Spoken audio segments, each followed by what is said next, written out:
for our final opportunity to share. I want to welcome you again and say God has blessed us.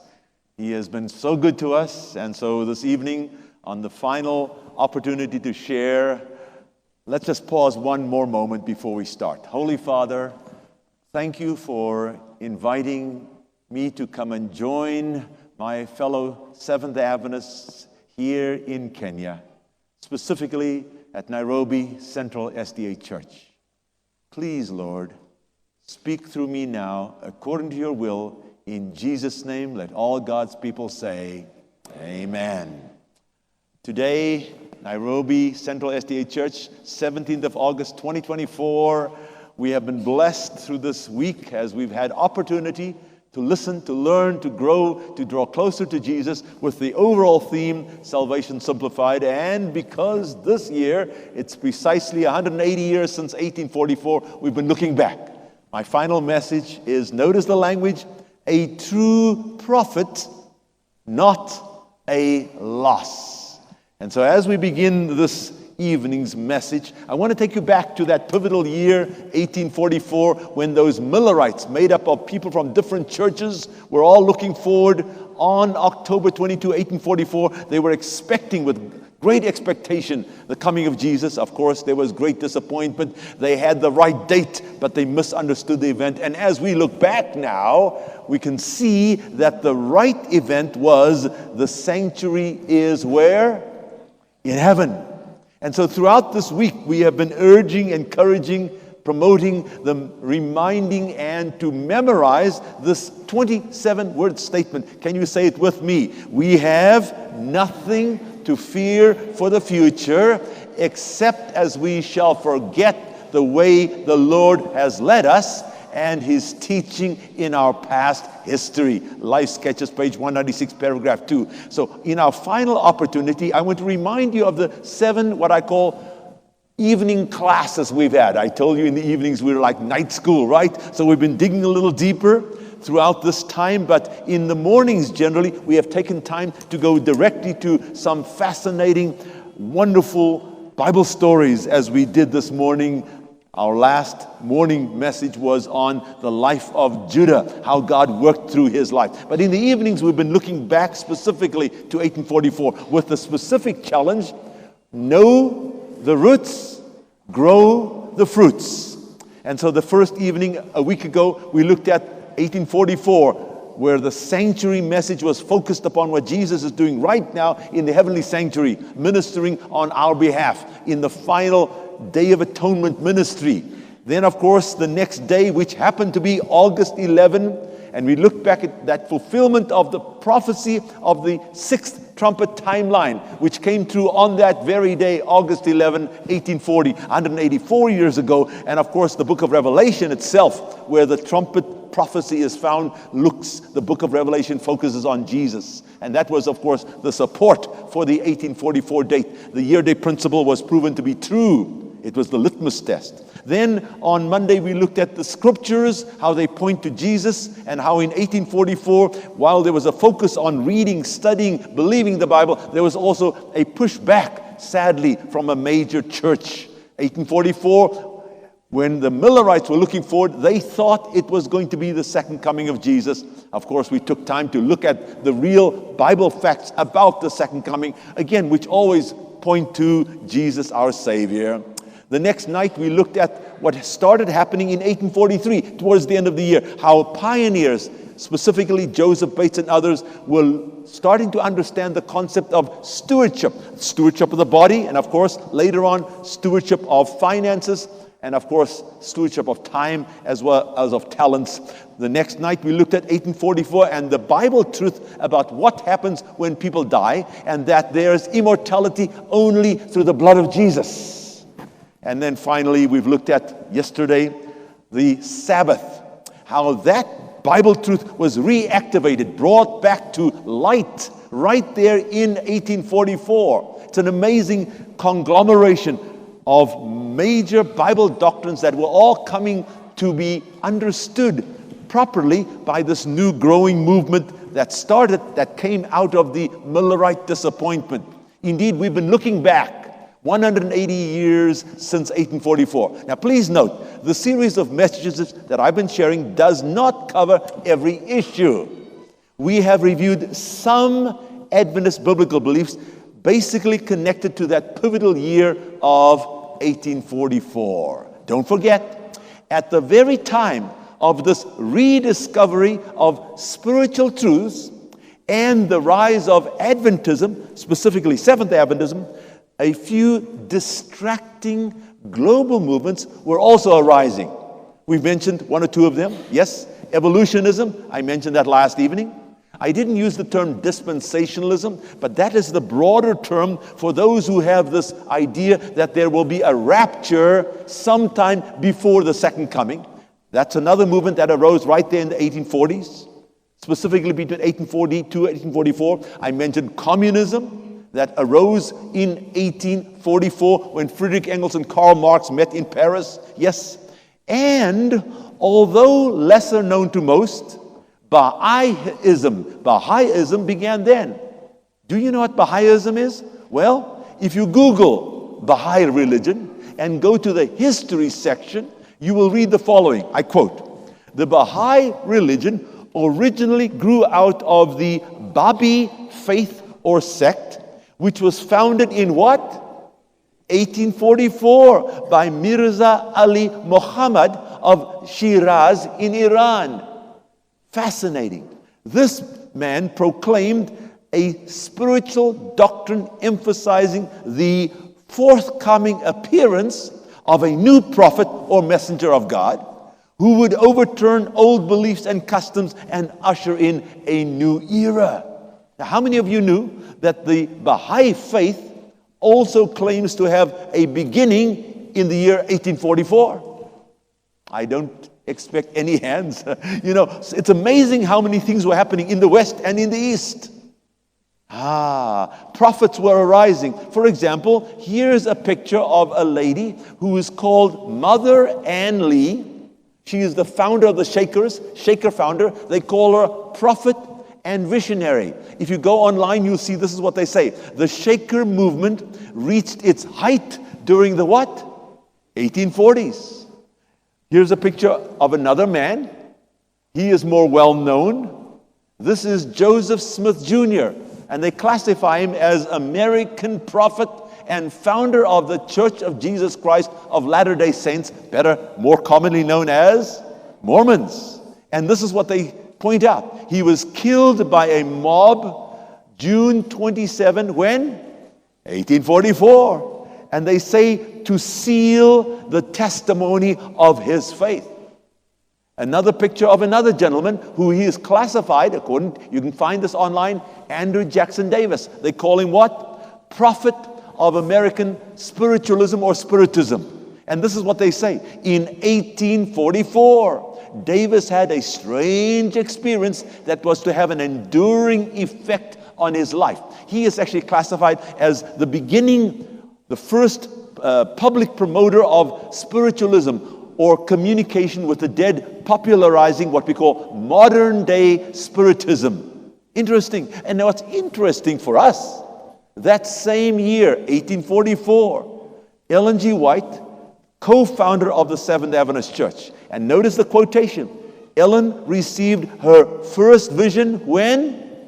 In 1844, less than 2 months after the day of the Great Disappointment. So as we're looking, it's interesting.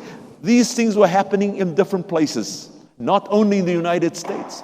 So the background of Ellen White's life and ministry can be divided up, and we just briefly want to mention that into the following major sections. And of course, you can take an entire class on studying Ellen White's life. But just to briefly give you a quick overview, and then we have to ask an important question. How do we know who is a true prophet when there are so many claims, even in today's world? Even here in Africa, there are many claims about people saying, I'm a prophet, he's a prophet, etc. Ellen White's life was divided up into the following main time periods: from childhood and teenage years from 1827 to 1844. Then part number 2, a new vision, raising a church from 1844 to 1863, close to about 2 decades there. The third aspect or major section of her ministry, shaping the church and its mission, 1863 to 1881, which, by the way, was the year that her husband, James White, passed away. Then, number 4, sharing the gospel, primarily in foreign countries, from 1881 to 1900. As many of you know, Ellen White did not only serve in the United States. She went to Europe, several countries. She went to Australia, where she served. And then finally, she served as a senior churchwoman from 1900 to 1915, when she passed away in her late 80s. She was 87 years of age when she passed away. And of course, here's the artist's impression of Ellen White in vision. But the big question we need to briefly consider this evening: how can one know who is a genuine biblical prophet? Because there are so many who claim this is a prophet, that's a prophet. In fact, in the United States right now, there's a major movement. You will hear it frequently, where people are saying, oh, this is a prophet, that's a prophet. And these prophets are making claims, incredible claims. And sometimes they are guessing right. Sometimes they are making predictions and things that actually do come true. And people are following these so-called prophets. But how do we know whether they are genuine prophets or whether they are guessing correctly by luck? Or are you following me? How do we really know who is a genuine prophet and who is not? When we go to the Word of God, to the Bible, there's an important verse there, 1 John chapter 4, verse 1. In those little letters just close before the book of Revelation, this passage is there, and it says as follows: test the spirits to see whether they are of God. For many false prophets have gone out into the world. In a nutshell, the Bible says we must test. We are to test whether they are true or false prophets. So how do we know? We are challenged by the Bible because we cannot simply accept what everybody says. We don't know whether they are true prophets or false prophets unless. So we will give you just 4 tests this evening. There are other tests as well, but these are considered the 4 major tests in the Bible. Isaiah chapter 8, verse 20 reads, to the law, and by the way, the word law there is Torah, meaning the books of Moses, Genesis, Exodus, Leviticus, Numbers, Deuteronomy, and to the testimony. The word testimony there refers to the rest of the prophets. If they do not speak according to this word, it is because there is no light in them. So the question is, does what the prophet teaches agree with what is in Scripture? You always check. If a prophet claims something, check with what has been inspired, what has been written, what has been fully accepted, that is our Scripture. So that's a very important question. Now, by the way, as many of you know, Ellen White has written much. There's an estimate of 100,000 pages of material that she wrote during her 70 years of ministry. One of the best examples are these 5 books. We call this the Conflict of the Ages series. And as we look at those 5 books, the first one is Patriarchs and Prophets. Then there's Prophets and Kings. Then there's The Desire of Ages, The Acts of the Apostles, and The Great Controversy.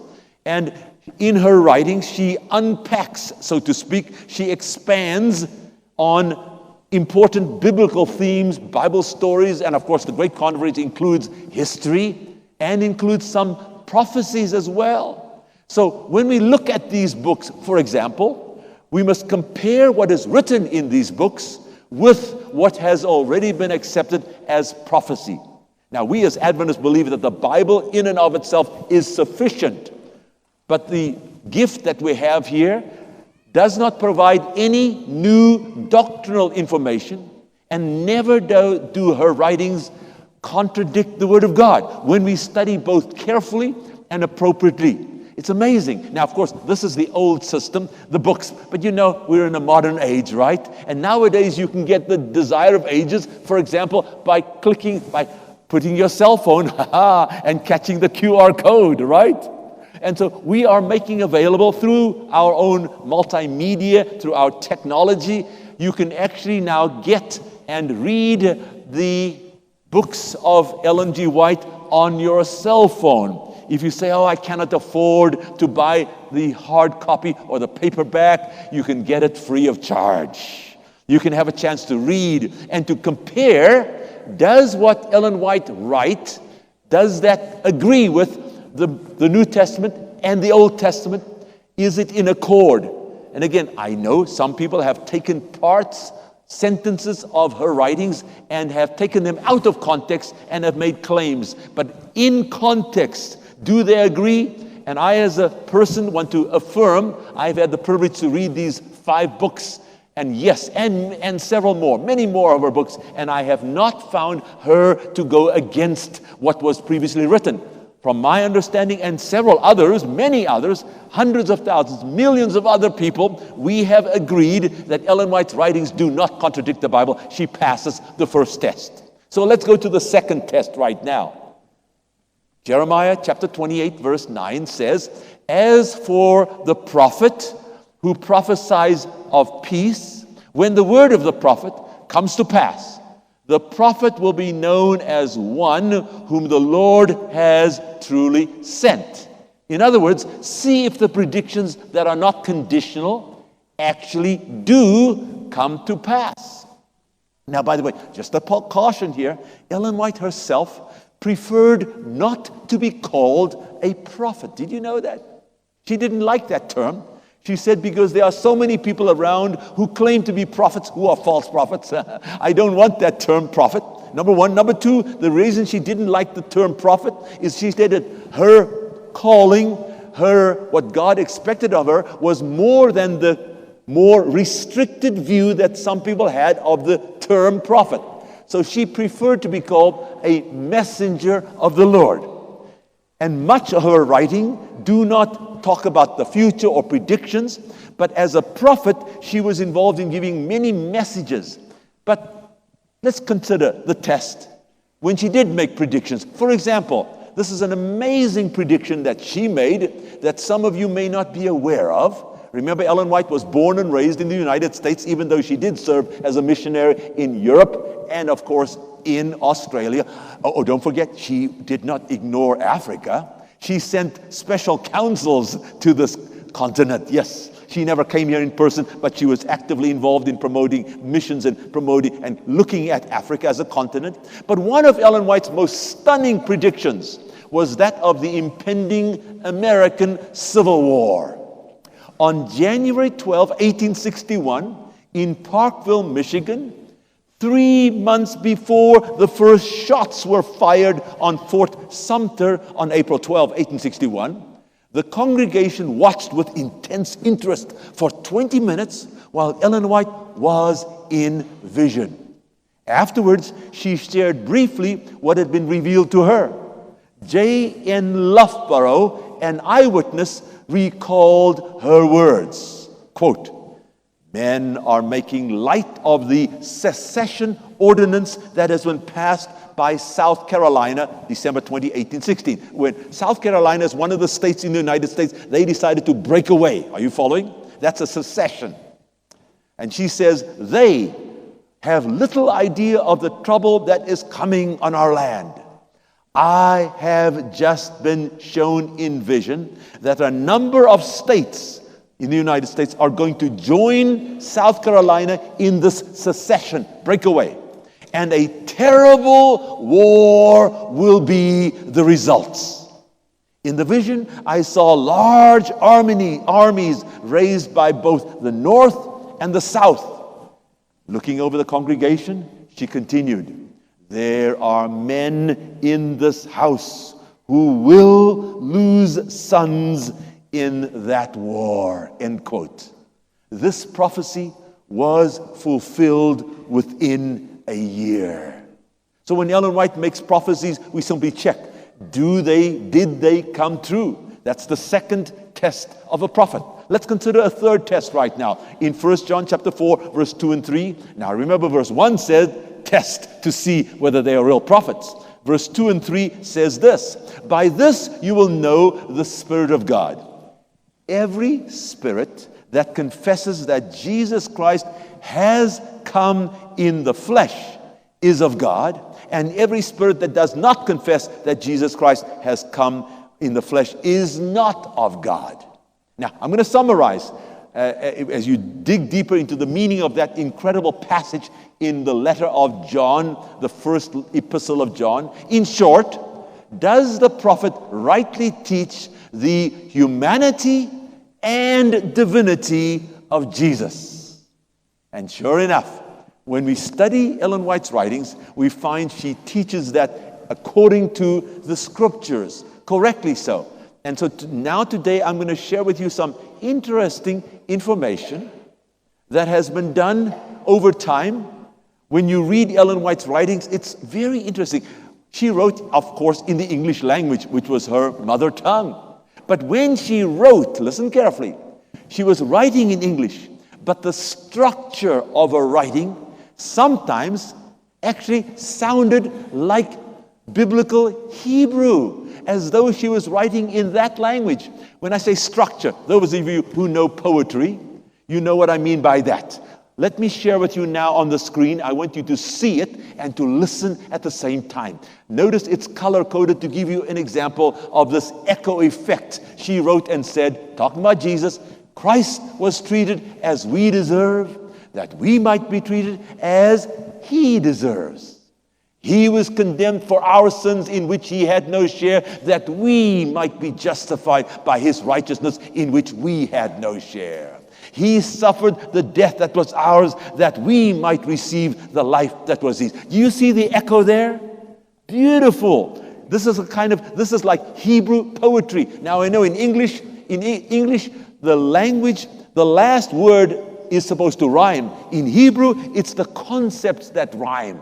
The thoughts that echo itself, not simply the words, not just the sound of the words, but the concepts. This is what we call Hebrew poetry in English.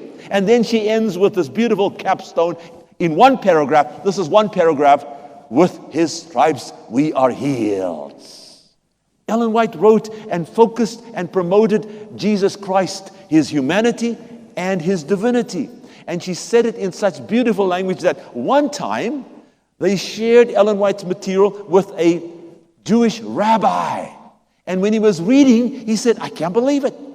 When I'm reading this material, it sounds to me just like the Old Testament. It has the same cadence. It has the same ring. It has the same feel like it's Hebrew, but it's English.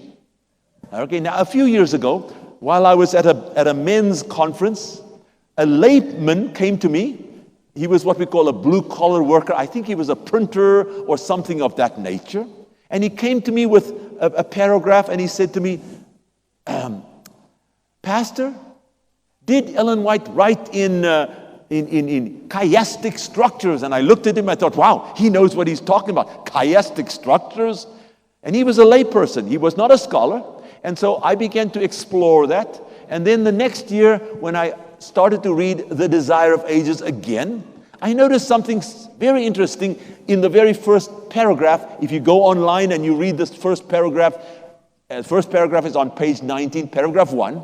And when you look at it, it looks just like a regular paragraph. His name shall be called Emmanuel.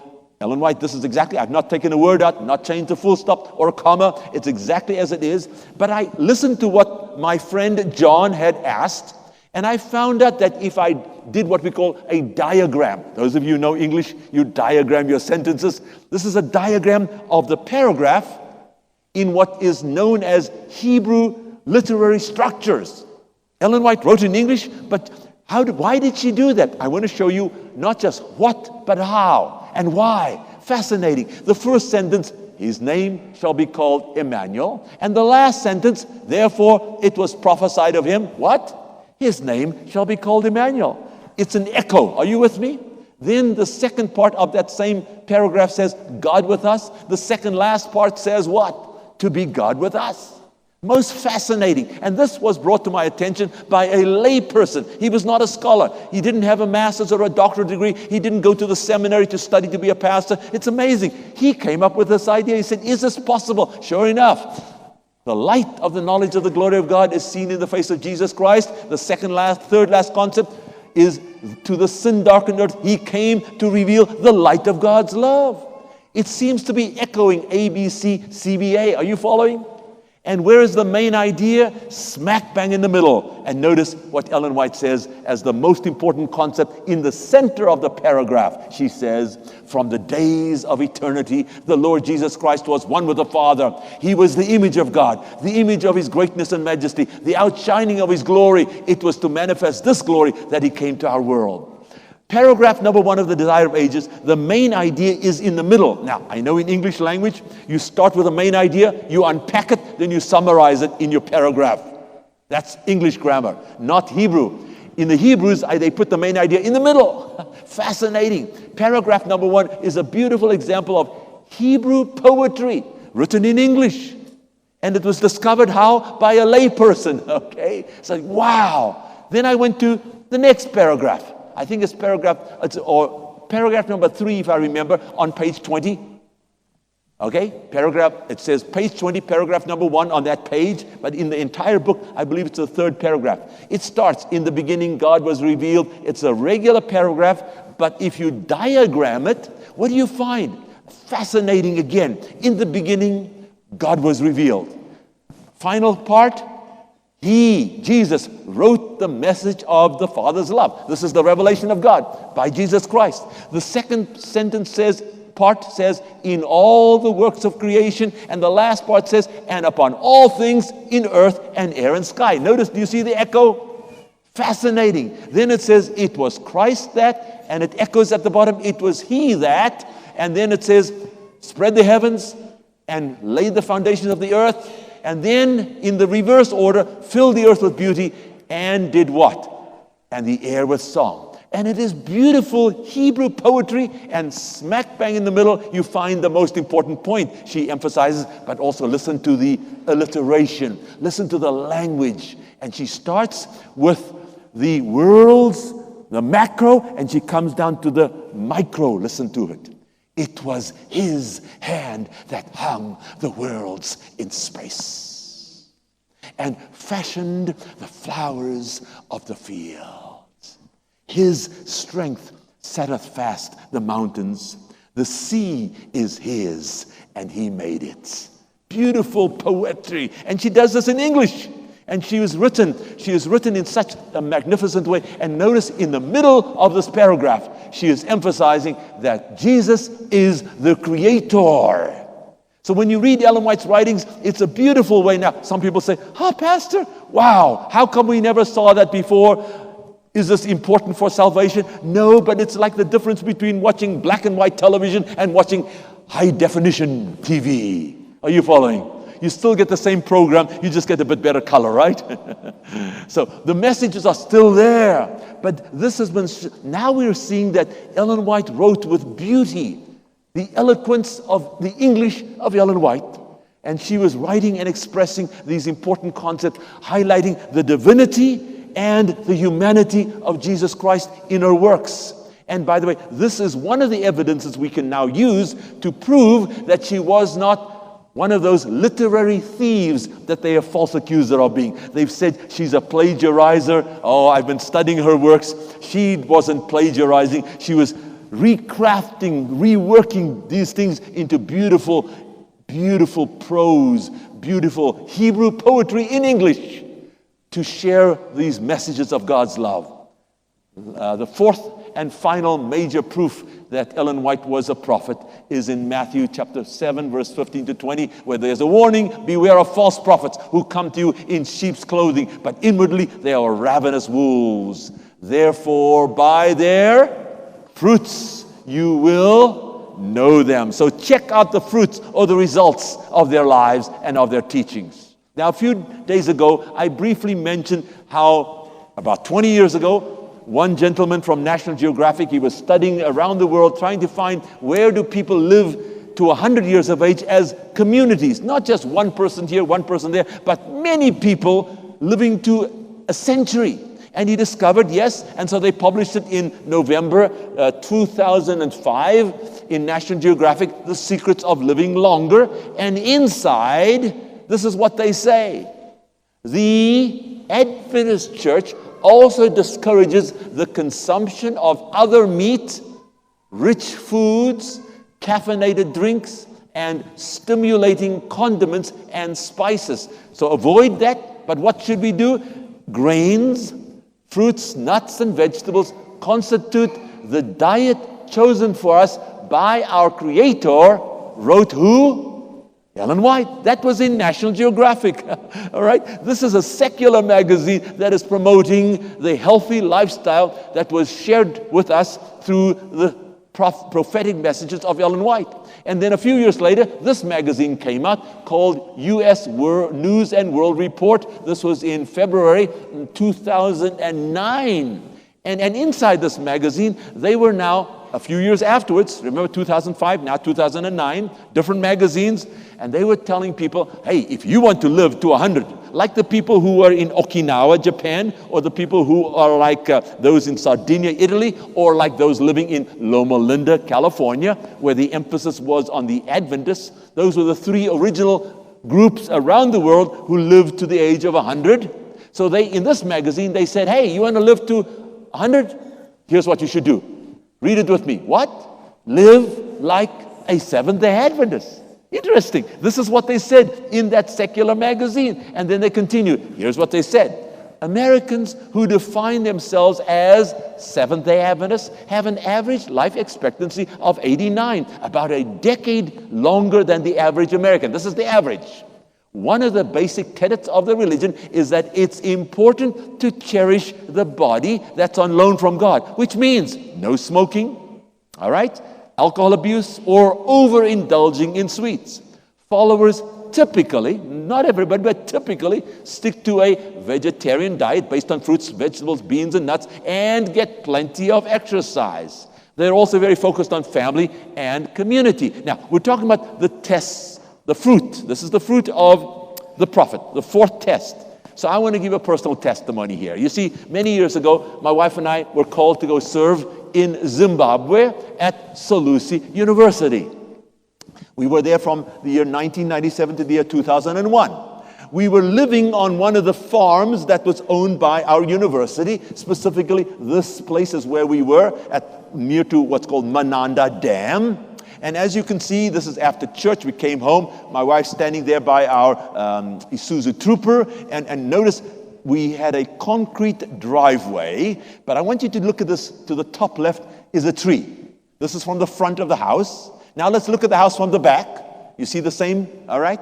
Same house during the wintertime when the leaves were mostly gone. And so it was on April 5, 1998, that I had climbed up. And I was about 5 or so meters, 5 to 6 meters, 7 meters above the concrete driveway on a ladder. I had climbed up to get some branch out there because, you know, the branches were right above the driveway and they were in danger of falling on the cars. So I climbed up the ladder to get a branch out there, and the branch broke. And I came tumbling down onto the concrete driveway. I had major injuries. I was rushed to the near hospital, and there I was. You see my wrists, because, you know, I landed on my hands and my feet, and I crushed my right heel. I shattered both wrists. I sprained my left foot, and this is my mother standing by my side right there, 1998. My wife was not there at the moment. She had actually had to rush back to the United States for a family emergency before my accident. And so, of course, once she was in the United States, she had to come back for this emergency. But thank God for the praying people right there in Solusi University Church when they heard about the accident I had and they heard that I was going from bad to worse. Here's a picture of me in the hospital. They had intubated me. I was at death's door, and it was very, very traumatic. But thank God that so many people were praying. Eventually, they couldn't do the operation there, so they brought in an air ambulance, and they airlifted me, and they flew me all the way to Switzerland to a training hospital there, where the top orthopedic surgeon standing closest to the bed, Dr. Thomas Rudy, he knows 4 languages. He wrote medical textbooks. He was the main surgeon. He had agreed to perform the operation on my shattered wrists, on my shattered right heel, on my sprained left foot. Now, I'm giving you the story in brief, because when I tell the whole story, it'll take an hour. So many miracles of God, so many good things the Lord has done. So the accident happened on April 5, and it was only April 30, 25 days later, after I broke my bones, that the doctors had to re-break the bones. They'd already set and reset those wrongly set bones. It was quite a long ordeal, but God was gracious. So I want you to look, for example, this is my right foot to this day. One of those pins has worked itself loose, but I have titanium in my right foot and both my wrists. But thank God for praying people. At Solusi University, they were praying, and God blessed. Now, why am I telling you this story? Because you see, the doctors said to my wife, because she had flown back and she'd gone with me to Switzerland for the operation, they said to her, if your husband were not so healthy, he'd be dead. Where did I learn the health principles? I was blessed because I was raised in the Seventh Adventist Church with an Adventist family. I'd given my life to the Lord, as I shared with you. When I was a child, I was baptized and then made that major commitment many years later. And so here I was in the hospital at death's door, and according to the doctors, I would have died if I had not been following those health principles. You follow me? I am thankful, and so here is the fruits of the work of Ellen White. Now, I didn't say I have been perfect in that. I was on a journey, a health journey. And since that time, when I was here, as you can see, at death's door, I have continued to learn to grow. I've learned new things. This accident happened in 1998. Since then, I have changed my dietary practices. I've changed my sleep habits. I've changed my exercise patterns. All of that, and even before that, thank God, because of the ministry and the information from Ellen White, I was already on the journey. And the results of following those wonderful messages of health have blessed me. And if people say, were you able to walk after that? Yes, 7 years after the accident with a crushed heel. I was thankful I was able to go to the Comrades Marathon in South Africa and run 89 kilometers in 2005 by God's grace. And when I looked at the picture, I didn't even know. When I looked at the picture, I looked at my face and it looked like I was just starting the race. I thought, wow, praise God. I didn't look like I was tired. I looked like I was fresh. And how did that happen?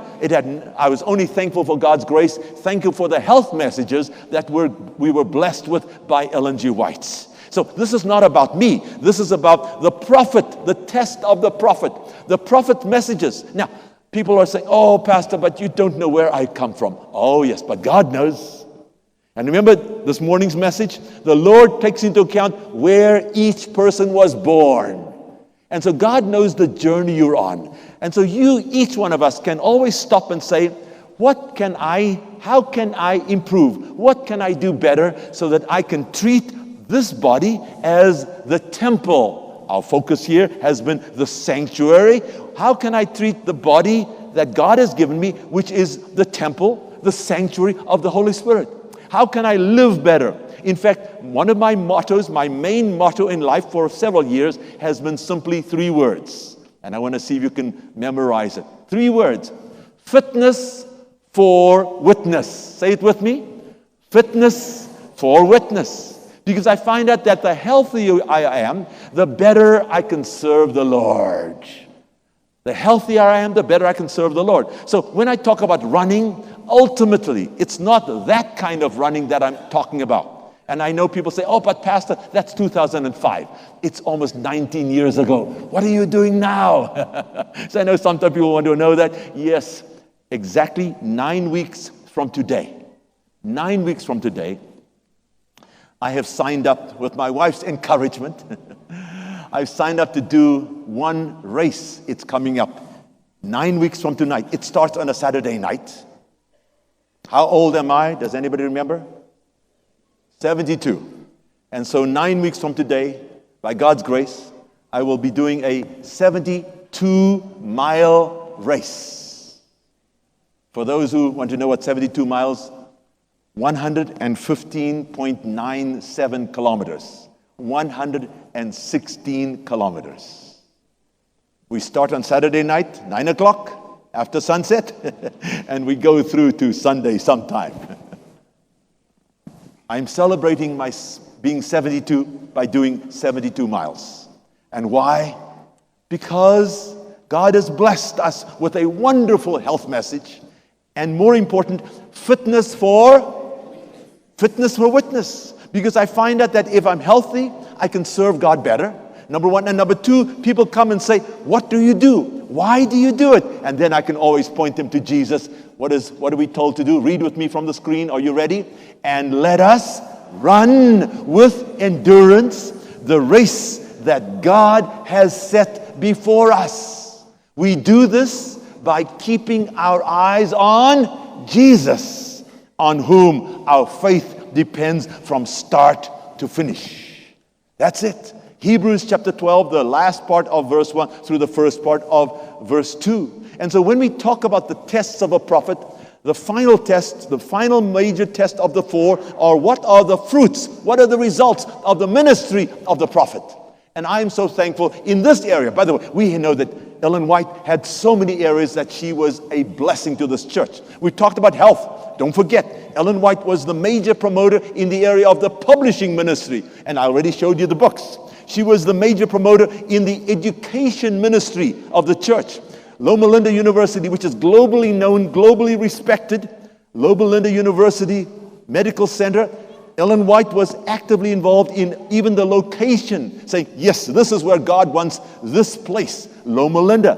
Back then it had a different name, but it is the same institution. She was involved in so many aspects of this church, and the fruits and the results are known globally, respected globally, and appreciated. Did you know that one of her books, the book Education, was actually taken in one entire country and was used as the foundation for the educational system of that country, which isn't even a Christian nation or a nation with mainly Christians. They loved her principles. They used that as the textbook for their educational system. So Ellen White's ministry is a massive ministry that has been impacting people around the world in different ways, in different aspects. So if you're watching online and you're interested, friends, go to Ellen G. White.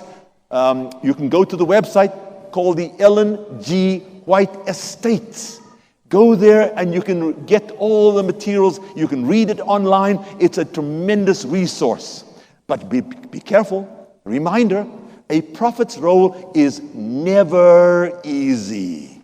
Hey, prophet's role is never easy.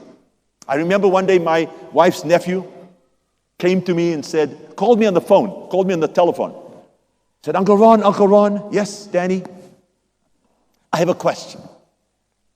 I've been going online and I've been noticing so many people who are attacking, people who are questioning, people who are challenging, people who are saying that Ellen G. White was a false prophet. All kinds of attacks I've seen, all kinds of charges. He said, Uncle Ron, what do you say about this? How do we know? And how do you answer a young man? Just in a short conversation. You don't want to do a Bible study. He sounds to be in a hurry. I said, Danny, you know some about the Bible, right? Yeah. I said, how did the people during the time of the Old Testament, such as the book, when you read the story of Jeremiah, how did they treat Jeremiah? How did they treat people such as John, who was a prophet, John the Revelator? How did they treat Jesus, the greatest prophet of all? And he said, they treated them terribly. They accused them. They killed some of them. I said, so? Are you surprised? He said, I get it, Uncle Ron. Now I know why Ellen White is being attacked online. I understand. It's the normal thing. People love to attack, love to undermine, love to attack the prophets. He got it right away. So as he was looking at that, he realized the prophets are often, their role is not easy. And in addition, the prophet's role includes giving reproof. At times, prophets are attacked, even Ellen White. Such attacks have come from outside and sadly, even inside our church, including that she, quote, plagiarized, stole literary works. All charges have proven false. Now, you know what's interesting? Several years ago, when some of these charges were being made, the General Conference of Seventh-day Adventists employed specialists to look at the work that Ellen White had done. And who did they employ? They did not employ Adventists to do the research.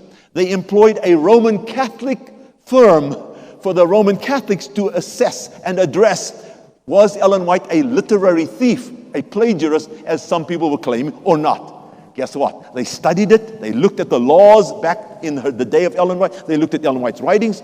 And this Roman Catholic organization concluded and said Ellen White was not a plagiarist. Interesting. We got outside people and they agreed.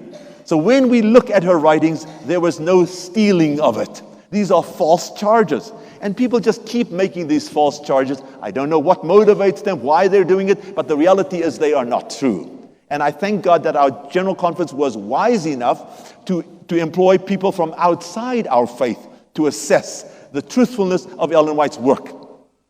What I'd like to challenge you to do, friends, is to daily read Ellen White's writings open-heartedly.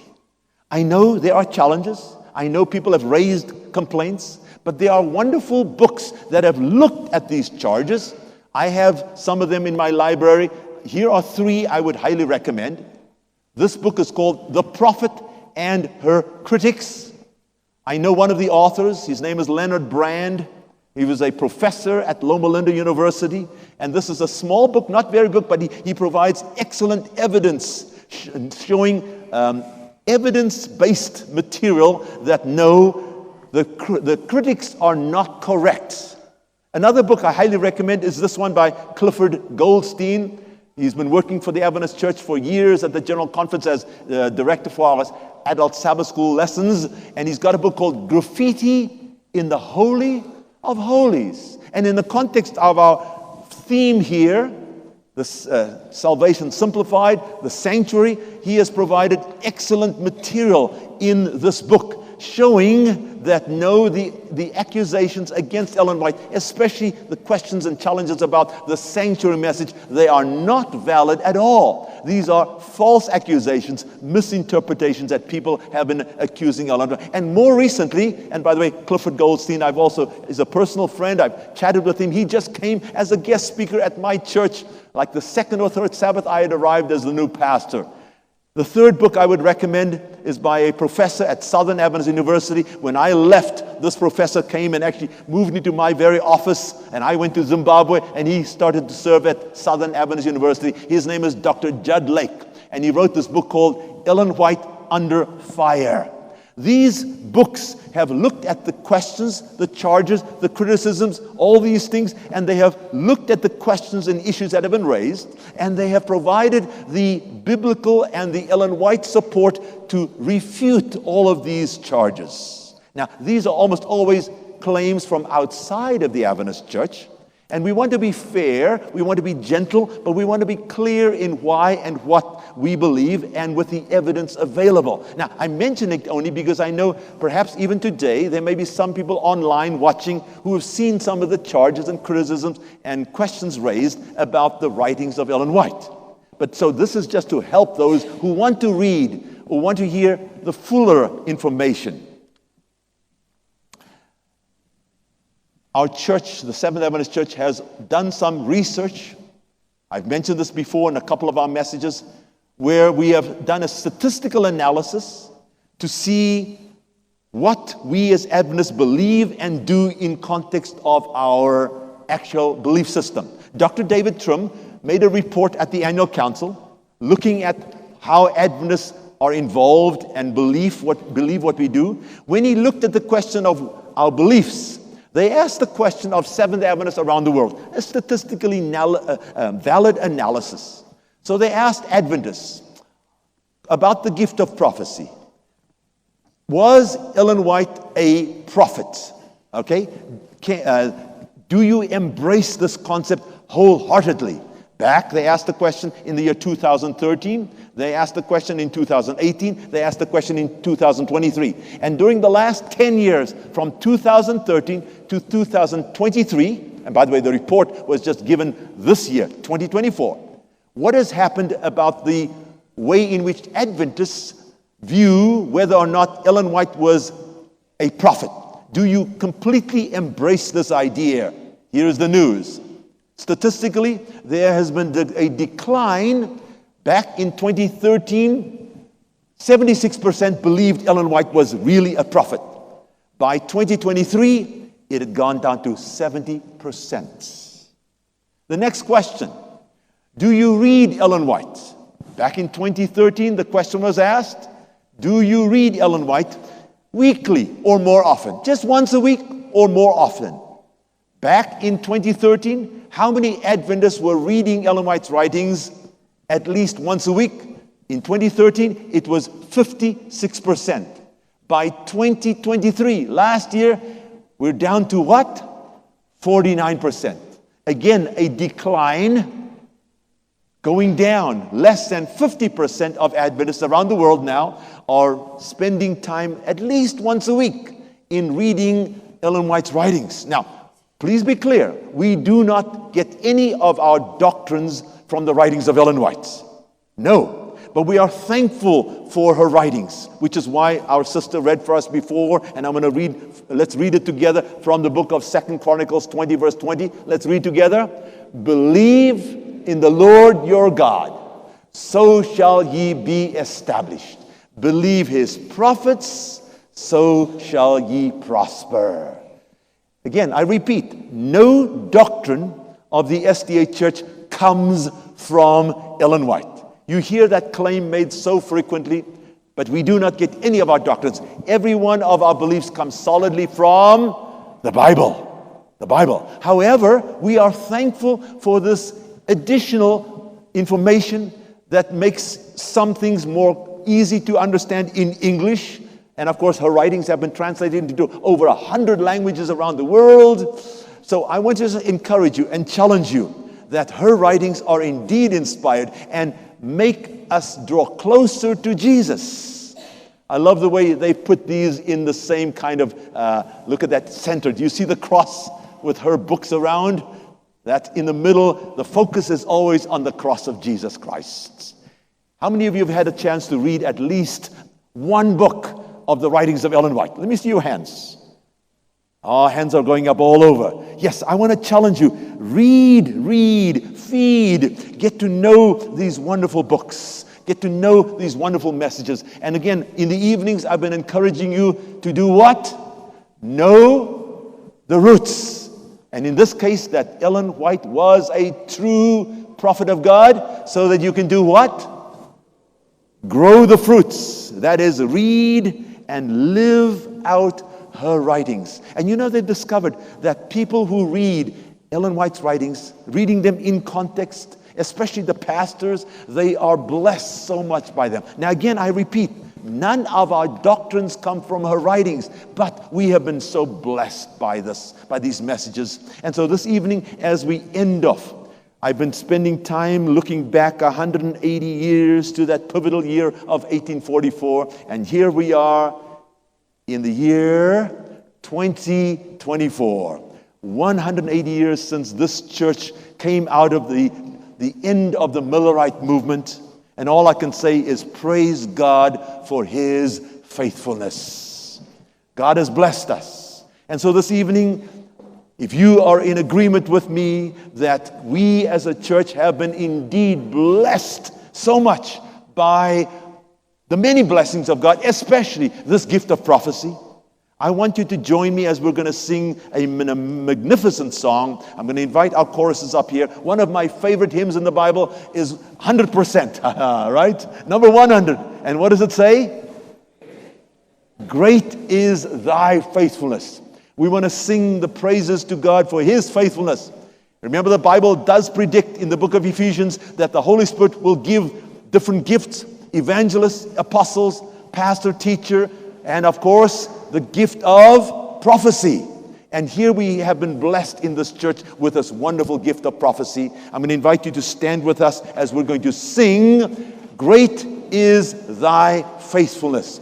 And as we sing this, we're praising God for the blessings that he has given us of these wonderful Bible truths. But especially in this evening, we are focusing on this gift of prophecy that has been such a blessing. And as we sing about this gift, I want to encourage you to make that commitment to spend time in reading, in growing, in understanding, and in living out these wonderful messages that we've been gifted by through the writings of Ellen G. White. Let's sing together for God's glory.